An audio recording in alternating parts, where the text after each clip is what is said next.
Hey guys, I'm here with Alexis Lee. We're actually at some of her rehab properties. We're at one that's going to be developed into a renovation, a full fix and flip. We have 2 Airbnbs nearby, and we're going to check them all out. I want to ask you some questions about it, how you got into it. With this one, was it easy to tell what you were going to renovate for, like just a flip versus what you're going to Airbnb? Like, how do you make that decision? Yeah, it all comes down to like profit margin, what I think I can get out of the property, versus how many I'm already holding in the area, because you don't want to have too many Airbnbs right close to each other.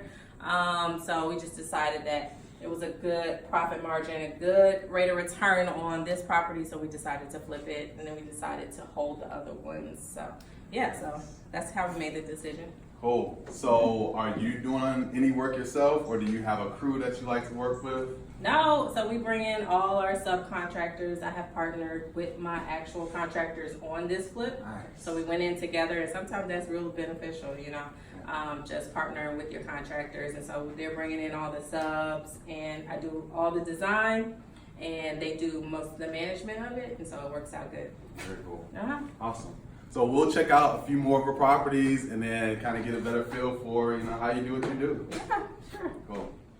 Hey guys, so we're here, and this is one of the properties that's in East Point. This is one of the renovations. So we're here, it's completely gutted, so this isn't no cosmetic fix and flip. Yeah. You're doing the whole thing top to bottom. What's your game plan for this one? So most of the properties now, everybody wants open concept. So if it's possible, I always want to open it up as much as I can.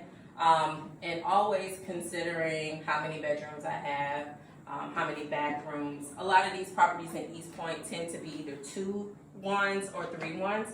So I'm always trying to figure out how to a way to add an extra bathroom. So we always want to try to do a master bathroom plus a hall bathroom. So I'm always trying to move from either 2-1 to a 3-2, or a 3-1 to a 3-2 or a 4-2. So either 3 bedroom, 4 bedrooms with at least 2 bathrooms. So yeah. So for this one, this is the main floor. Well, that's one of the bedrooms. Yeah. And then what is that over there? That's gonna be this another is gonna one? be the master, and it has the master bath off of it. Okay. And then here's our hall bathroom. This property here is actually moving, is going to be turned into a 4-3. So we have 2 bedrooms downstairs in the basement with another full bath. So this will be a 4-3. So this is going to be one of the larger properties here in East Point that we've done. So it's real good. Yeah. So as the resident wholesaler, I gotta ask you, did you get this from another wholesaler, or did you find this yourself? So we did get this from a wholesaler. So someone purchased this property, and then we purchased it from them. So Nice. Okay. I gotta make sure that you're on my list. Of course, I'm supposed to be. Right. I need to be. Yes. Yeah. All right. Cool. So yeah, we did pick this property up from a wholesaler, and I pick up a ton of properties from other investors, directly from the seller in this neighborhood, or sometime a wholesaler, they can get it before I can. So yeah. Cool. Well, we'll check out one of the other properties as well. Okay. All right, so this is the other project that you're getting ready to Airbnb. Yep. And what's the timeline to get this ready? So probably the next 2 months we'll be finishing this one up, and hopefully in the next 90 days have it already ready and on Airbnb. So, Very cool. yeah. How can people find your Airbnbs? Do they follow you? Yeah, or? they can book it if they go on Instagram, or my website is alexisleerealestate.com. My Instagram is Alexis Lee Real Estate. It's a booking button on everywhere. So Nice. Yeah, so I was just curious. I mean, you have 3 properties really nearby, they're walking distance, you're doing 3 different projects, one's completed.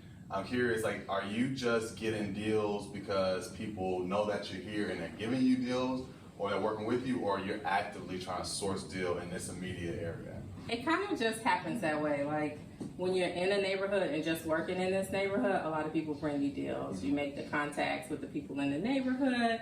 It makes it easier. I got this one just from working on the property across the street that we flipped, and so you know, the seller came over to me and asked me did I want to purchase it. And so that's how a lot of them come. I actually wholesale the property on the other street over, one street over, and I got it from another investor who was in the neighborhood, asked me did I want to buy it. So just being in the neighborhoods, that's where I've gotten a lot of my leads. So it makes it easier to kind of stay in here. And if you're already building your comps in this area, it makes sense for you to keep going, because then you're setting the comps, setting the price that you want to sell them at. So Makes a lot of sense. Cool. So tell me about this one. Is this similar? Like, there's no basement here, right? no, this is went from a 2-1 to a 3-2. And we added about 450 square feet. So we did addition to it. So it feels a lot bigger on the main level, but there is no basement. Which part is the addition? This room here. Okay. So over on this room, this is an additional bedroom that we added, 2 closets. And so since this is gonna be an Airbnb, I wanted the 3 bedrooms. So now I can go from being able to host like 6 people to now I'm gonna put 2 double beds in there. And so now we're going from 6 to probably almost 12, how I'm gonna set it up. So it kind of makes sense to add a bedroom. Yeah. Because I can get 4 people in there. And it just increases the amount of money that you can get for your stays. So, yeah. So I know everything, and of course you're gonna be speaking at REI Live Atlanta on September 12th. So excited. We're super excited to have you. Yeah. We talk a lot about wholesaling and generating deals, but not that many people talk about rehabbing, or not that many people are doing it, as successful and systematically as you. But the thing that I love about this is this short-term rental. I think you're paving the way for a lot of people to be able to do more short-term rentals. Yeah, I think that's like a market that instead of just flipping to sell, people should be looking to flip to hold. Short-term brings in really good cash flow compared to just a long-term tenant. So I think it's a model that I'm looking to expand on more, and that people should be looking into. Because a lot of times people just be like, oh, I see the Airbnbs and they think it's just other people's houses. No, people are flipping houses just to Airbnb them and making a great return on investment. So very nice. Yeah, and I want to say this again. Like, this is no cosmetic flip. Like, you're doing additions. You're doing everything, so that is, big girl stuff, big guy stuff. Like, it's a real project. Yeah. I'm assuming, like, what's the timeline on these full rehabs? I'm over on this. I'm trying to get caught up now, and hopefully to get completed in the next 2 months. But anywhere from like 16, 20 weeks is where I like to be at for a renovation. So that's not too bad. And how many do you try to target per year? So I always try to be starting one, in the middle of one, and finishing one, and just always keep that cycle going. Like 3 projects at the same time. Yeah, so it's like always good. It's easy for me to manage it that way. I don't feel like overwhelmed. I don't have like 10 going on at a time, and then I can focus on other areas of my business, because I also like to do buy and holds with tenants in place, and so it just gets me to keep moving. So. Yeah. So she's schooling me. I gotta hold more property. That's my wife. Yes. When you're watching this, I gotta hold more property. Yes, of course. Yes. You can't wholesale everything. Right, for sure. I know, we try. Yes. Cool. So the process is not streamlined.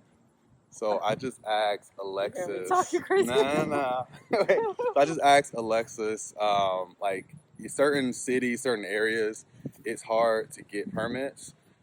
Especially if you're doing something different, like a container home or something, which you're interested in doing, right? Yeah, of course. Yeah, but I mean, East Point is one of those smaller cities that can be tougher. Who do you have to know, to get the right information from the right people? Yeah, you need to get to know everybody in the permit office very well. You definitely need to get to know all the inspectors. City council.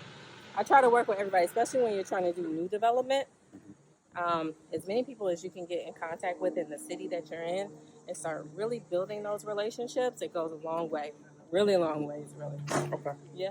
That's helpful. Good stuff. So this is the finished product of one of Alexis Lee's projects. So super nice.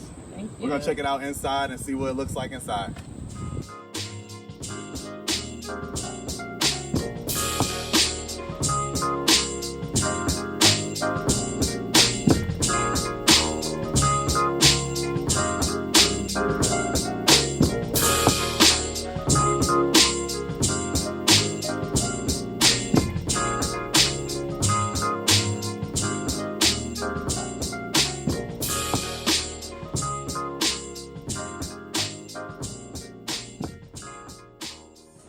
offices. Are you doing a lot of that yourself? Yeah, everything, I put everything in here.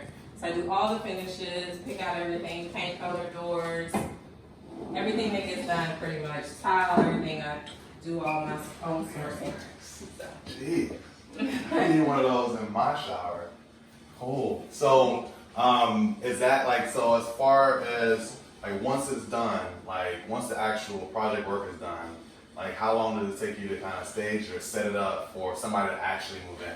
2 weeks. So 2 once weeks. I get a final building permit, and I'm pretty much 2 weeks, I can get everything set up and staged, and I mean all the way down to all the materials for the Airbnb ordered. I've already started doing that for the other property that we went to, just preparing, getting ready. Yeah, cool. So for anybody that just wanted to get into short-term rentals, like is there anything that you would suggest, anything to look out for early on? I always say make it somewhere that you would want to stay. Like I don't typically have a lot of problems or a lot of complaints. I just try to do it how I would want to stay somewhere. I think small touches matter. I have a box that has like little small things, deodorant, toothbrush, toothpaste, dental floss, just things that people would leave. I say if you stay at any Airbnbs, if you see one you like, just try to model what they've done after how you set yours up. And then make sure your rates are competitive. And I realize I can ask a little bit over what everybody else is asking in this area because mine is typically a little bit nicer. Very. And I just offer other amenities that other people don't offer. So, and it shows in the reviews, and if you can just keep your reviews high, it helps with your bookings. And so I don't have a problem with keeping it full. So I'm excited about that. Very nice. Cool. So you guys heard it here first. Alexis Lee, she's doing her thing. She has a lot of projects all over. She's buying and holding, Airbnb, short-term rental.